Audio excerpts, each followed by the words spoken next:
Really?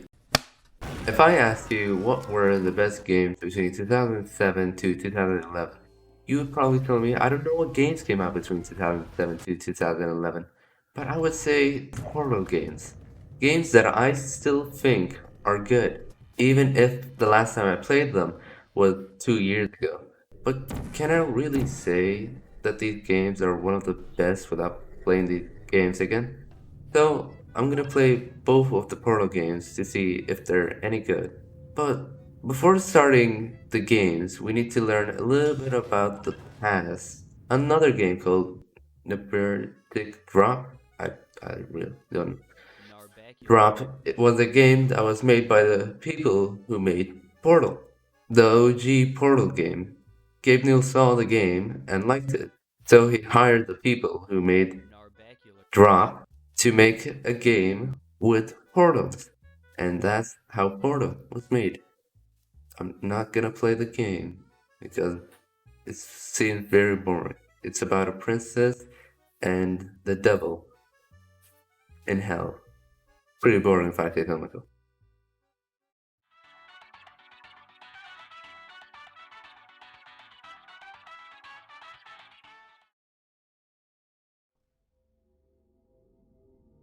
When you open the first Portal game, you can really get a feeling for the whole game by just looking at the title screen.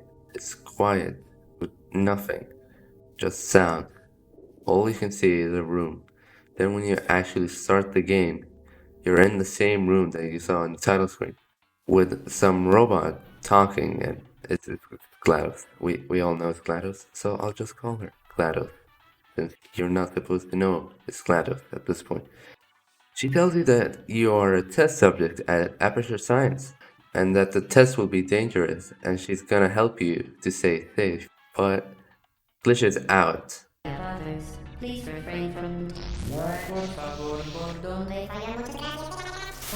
That's pretty sus.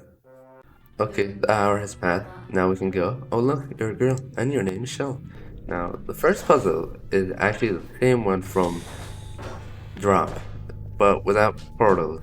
But the second chamber is actually where we start to think with portals. A simple test, but it's the beginning, you know. Oh, but chamber 3. Chamber 3. Now that's a good chamber, because you get the one half of the portal gun. With the portal gun in your hand, you can actually start shooting portals. The blue ones only. At the cameras. Circumstances should. Okay, so let's get something straight here. GLaDOS is the only person that we know in this game, and she keeps glitching. And there are rooms that are outside the test chamber that are supposed to have people monitoring them, that has no one monitoring them. You know, it's kind of sus. The next test is the first time GLaDOS lies to you, giving you reason on why to not trust her. As part of a required test protocol, we will not monitor the next test chamber. You will be entirely on your own. Good luck. As part of a required test protocol, our previous statement suggesting that we would not monitor this chamber was an outright fabrication. Going through some more test chambers, you are met with test chamber 8, the first test chamber that can actually kill you. GLaDOS tells you that if you fail, you will die. Please note that we have added a consequence for failure. Any contact with the chamber floor will result in an unsatisfactory mark on your official testing record, followed by death. Good luck. After finishing the test chamber, it tells you another lie that you couldn't die, even though I tested it. Not failed it, I tested it. Promise. Chamber 10 is just weird. GLaDOS just stops helping you because she keeps glitching out, which at this point I just think she's glitching out on purpose. Again, to reiterate,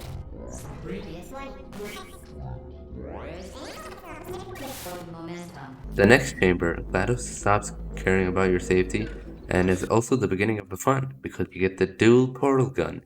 Nice. You can shoot cameras even more. Chamber 14. I just want to say that I'm an idiot. Instead of doing the test normally, I decided to do a skip that took me 28 minutes.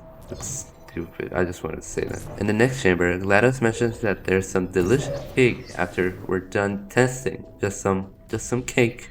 Chamber 16 is the first instance of turrets that are used for the military androids. What the hell? But also a secret room behind the wall. Move the cubes and you see a dirty, dark room with the floor having the word help written on it and writing on one of the walls about how the cake is a lie.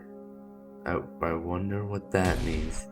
And with days counting down for however long. When you see this, you have like a lot of questions. Like, who is this person? How long have they been here? Have they died? No, doesn't mean. Come on, that's it. The question that everyone would ask. But it looks like they're trying to help us because there's exits where we have to shoot our portals to destroy the turrets. You complete the chamber with no trouble. Side note, Gladys just talks about Android Hell like it's nothing. What the hell? Done, Android. The Enrichment Center once again reminds you that Android Hell is a real place where you will be sent at the first sign of defiance. In the next chamber, the Companion Cube chamber, we find a similar room to the other one, except this one's writing is way worse. Like this person is going insane or something. This person looks like they found their own companion cube and thinks that it's alive and fell in love with it. In the next chamber, we find a similar room but with no writing, no nothing. It's just blank. Maybe they've died at this point. Now we get to the last chamber, chamber 19. An easy one, but I'm an idiot.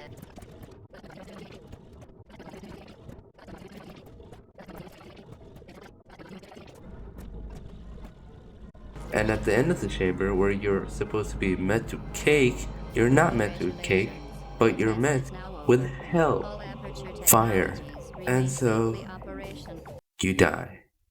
Or if you're an epic gamer like me, you escape the fire and go through an amazing escape sequence that didn't take me longer than it should have. You get to GLaDOS and kill her.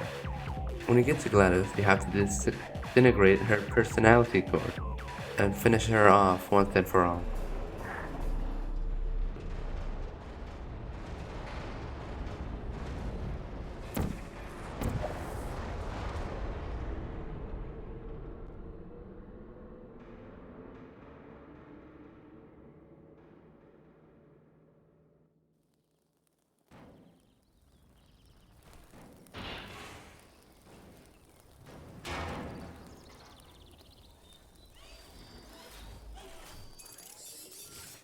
Thank you for assuming the party escort submission position.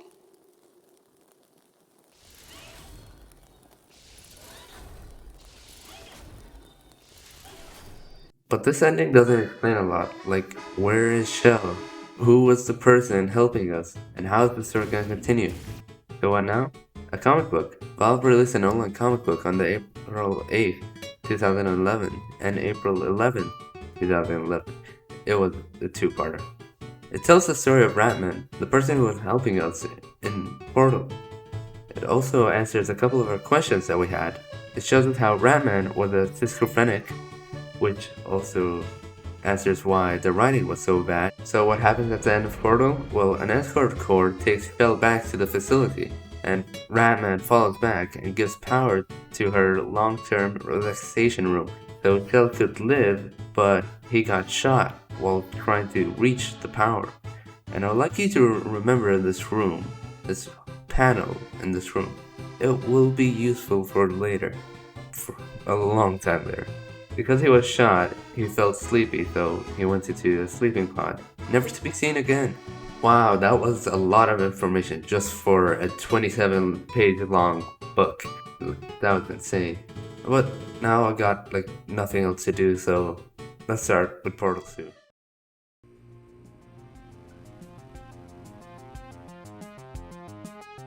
Portal 2 starts where the book ends, in the long-term relaxation room, with the announcer bot helping us take care of our physical and mental health exercise, which is just a tutorial in one room. Then you go to sleep and then wake up in the future, maybe like 90 million years in the future.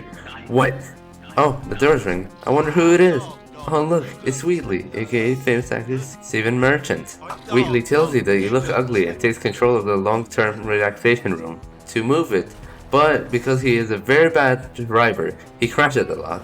But Because of his crashes, we can see how Aperture Science has really broken down, with most of the facility not having power after he killed GLaDOS. After Whitley gets mad and nearly kills us by smashing a whole room into a wall, we go to the beginning of Portal 1, the first room.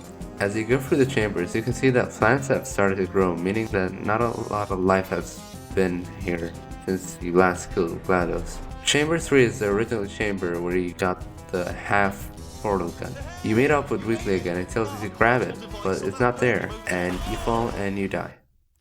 Alright, that's all true.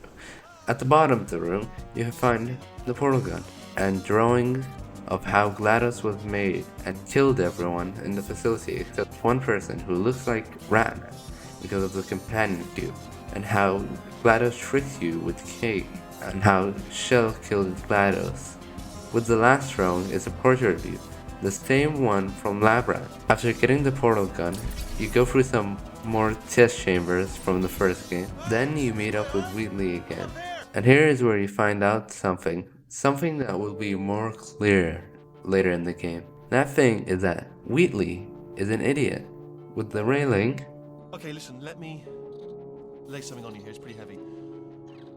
They told me never, never, ever to disengage myself from my management rail or I would die. But we're out of options here, so get ready to catch me, alright, on the off chance that I'm not dead the moment I pop off this thing. On 3. Ready? 1, 2, 3. That's high. It's too high, isn't it really, that? Alright, going on 3 just gives you too much time to think about it. Let's go on 1 this time. Okay, ready?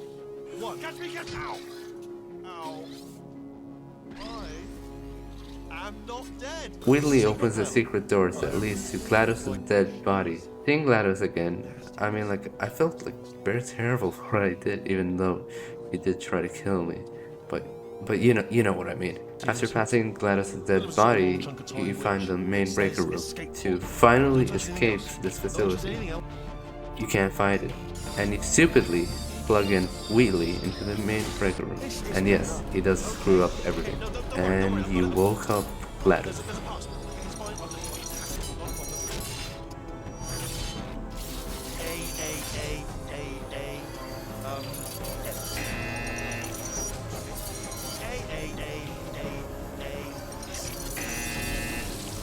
Wait, did I do big Java 10? Start writing these down. Power up, complete.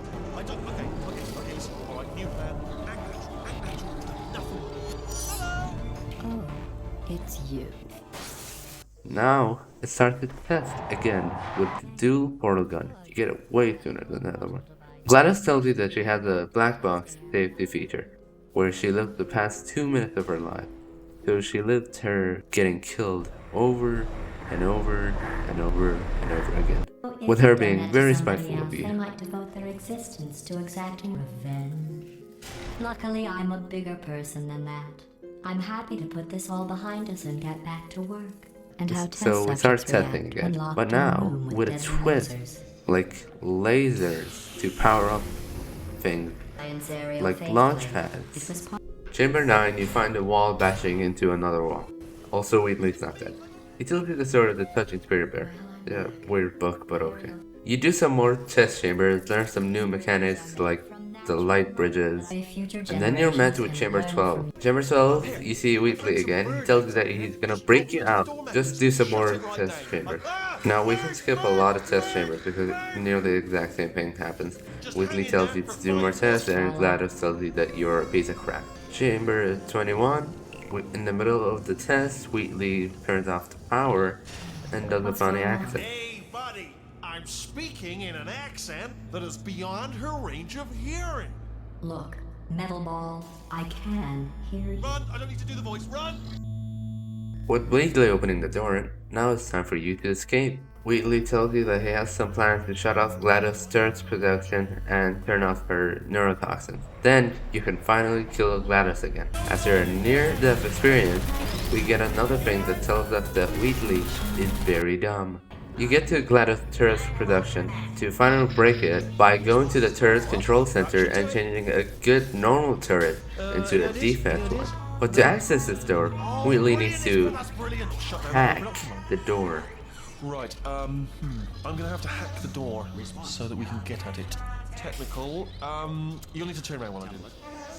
Response. Done! Hack. Response. Okay, go on, just pull that turret out. And he also needs to hack the other door. Okay, I'm about to start hacking. It's a little bit more complicated than it looked from your side. It should take about 10 minutes. Keep one eye on the door. Response. This door's actually pretty complicated. Ah! How long's the door been open? Either way, we need to stop the neurotoxin. We get to the neurotoxin room and we laser it instead of hacking it. I don't know why we couldn't just hack it to break the neurotoxin, but you know, it doesn't matter. Now it's time to kill GLaDOS. To the tube we go! You portal into a room with a door that says GLaDOS emergency shutdown with cake. But oh no, this isn't just a random room. It was a trap the whole time. And now GLaDOS has us. Oh no, what are we supposed to do? GLaDOS drops us into a glass cage and transports us to her room, where she was about to kill us. But because we mess with the turrets and the neurotoxins, she has none of those, and Wheatley comes back. An announcer box says that GLaDOS is corrupt and is now available for a core transfer, and Wheatley is the perfect person to transfer her body to. But a stalemate happens, and you're here to stop it. So you start the core transfer and just brutal.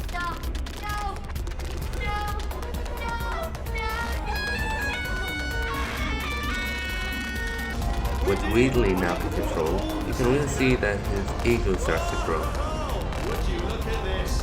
Not too bad, eh? Giant robot, massive. It's not just me right here, I am bloody massive, aren't I? But either way, he calls the lift, and now it's time to escape the facility. But the thing that we didn't know is that Wheatley was in the top 10 anime betrayals, and he was #1 biggest betrayer. But how could he betray us after all we've been through? Also, GLaDOS is not dead. Has anyone died yet? No one's died. Wheatley got crushed, and GLaDOS just got her head decapitated from her body. How are they not dead? GLaDOS mocks him for doing nothing, but then she turns into a potato. GLaDOS tells Wheatley that she knows him, and that he was made to make GLaDOS more idiotic. And so that makes him mad, and he throws GLaDOS into the lift, punches the lift into the pit, and kills us. Yep, we just die. Okay, not really, we just fought. And GLaDOS gets kidnapped by a bird. What you find at the bottom of the hole is pieces of metal everywhere, like this used to be a place or something. Either way, you traverse this place and you find a comically large vault that leads to a comically normal door. And after this part of the game, that's not even a puzzle that took me 4 minutes of nothing. I portaled through the door to see a big sign that read Aperture Science. This was the original Aperture Science that was first built in the past. And we hear the voice of one of gaming's greatest characters, Cave Johnson. And also Karen's here, but she will be important later. Just remember that. And also don't forget about the page. Remember the page that I told you to remember? Hopefully you remember that. They welcome us to Aperture Science. Well, okay, not us, but astronauts, war heroes, and Olympians. All here to do one thing. And that thing is test.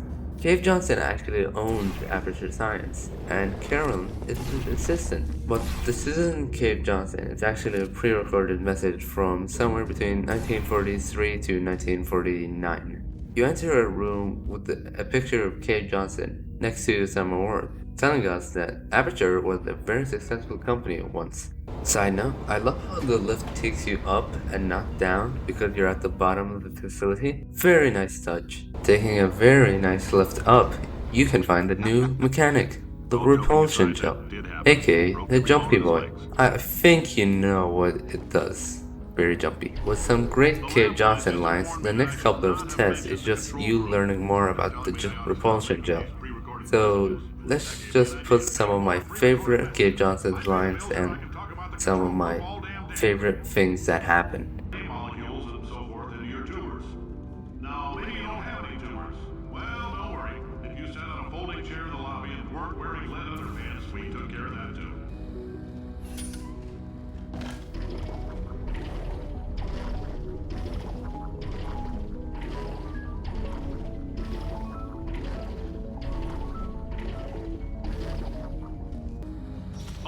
case you got covered in that repulsion gel, here's some advice the lab boys gave me.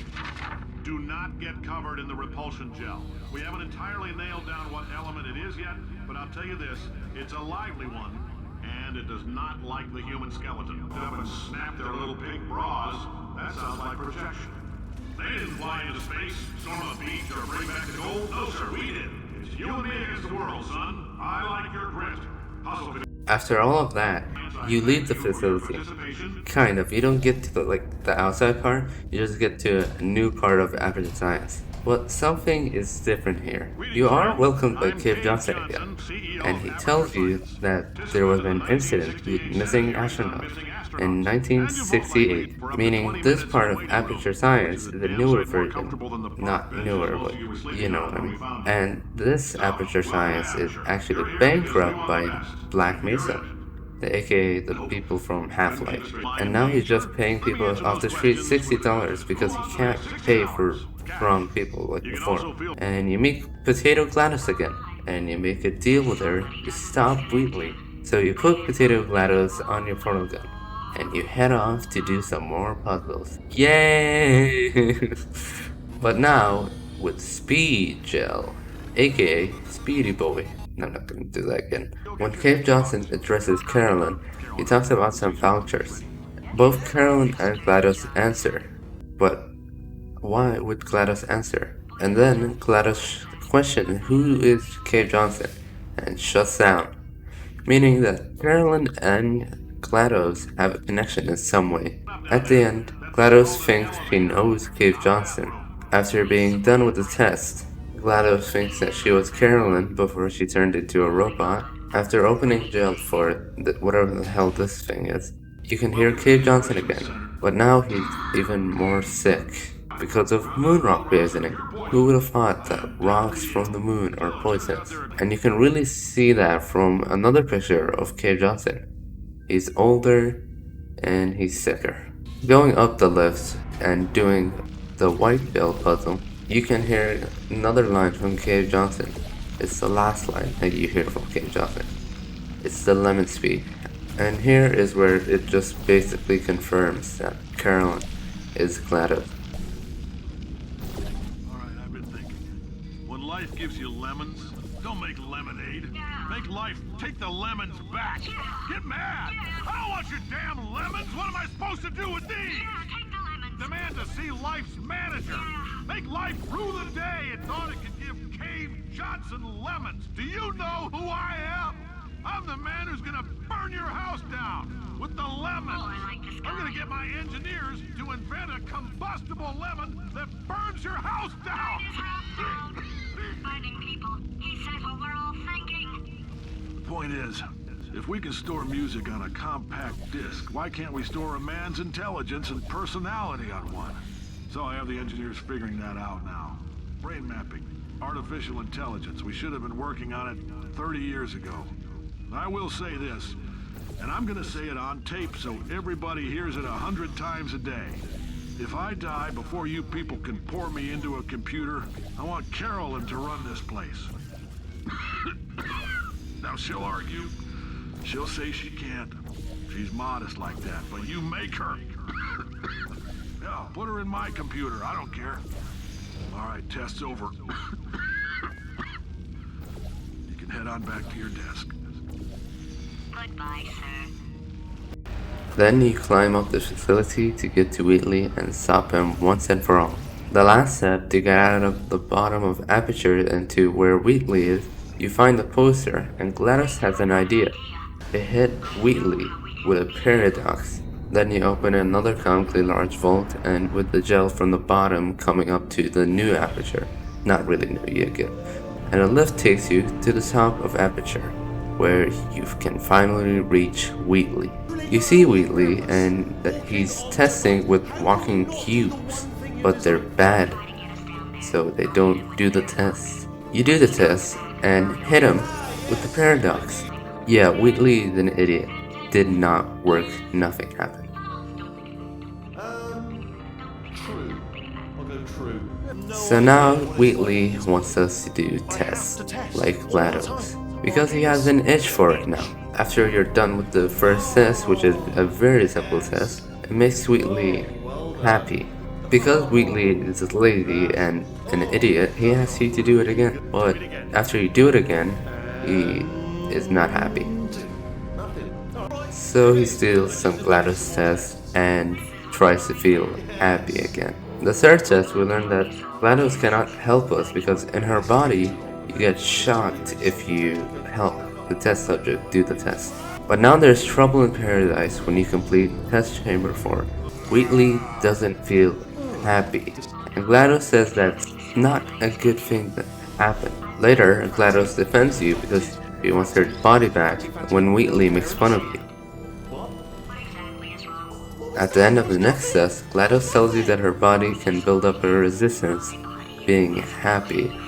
It doesn't work on her because she was in it for the science, and so Wheatley, the next couple of tests, tries to find a way to become happy again, like move the chambers closer to him and record you doing the test. But now the facility was about to explode, so we really needed to stop Wheatley. Because Wheatley is very bad at making tests, he starts mashing a bunch of other tests together. I mean, just look at test 15. This is just for an exit. At the end of the test, Wheatley says that he has a special surprise that it's gonna be to die for. Very subtle. 3 more tests and we're gonna get that surprise that we are dying to see. But because this idiot decided to be smart, he lied, and the next test is not a test, it's a surprise. And this is the part where he kills us. Hello. This is the part where I kill you. But because we're such epic gamers, this is the part where we escape from him. And while escaping, we see a room filled with terrorists. You know, it seems familiar. You know, it's kind of like the same room from Lab Rats, the book. Remember that? Well, that's what I think. I haven't seen people say it, but you know, just look at them side by side. They look exactly the same. Before entering Wheatley's lair, we find the corrupt cores. Like in Portal 1, except we have to add them to Wheatley, and each core is an amazing one. Like there's a space core that only talks about space, an amazing core. There's Inventor core, which I hate him, and a core that only tells false statements. And so you enter Wheatley and starts the battle with him. The final battle. Just like GLaDOS, but even better. After adding all the cores into Wheatley, there is a stalemate now. And just like GLaDOS, we have to press the button to finally get rid of Wheatley. But it was a trap. It was explosions all along. And here is one of the best video game endings that ever happened. You've got to be kidding me. What? I'm still in control, and I have no idea how to fix this place. Oh, you had to play bloody cat and mouse, didn't you? While people were trying to work.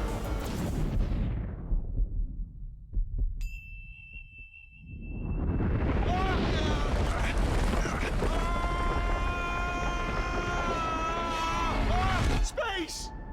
Ah! Ah! Let go! We're in space! Ah! Let go! Let go! I'm still connected! I can pull myself in! I can still fix this! I already fixed it, and you are not coming back. Oh no! Change your plans! Hold on to me! Tighter! Ah! Grab me! Grab me! Grab me! Grab me!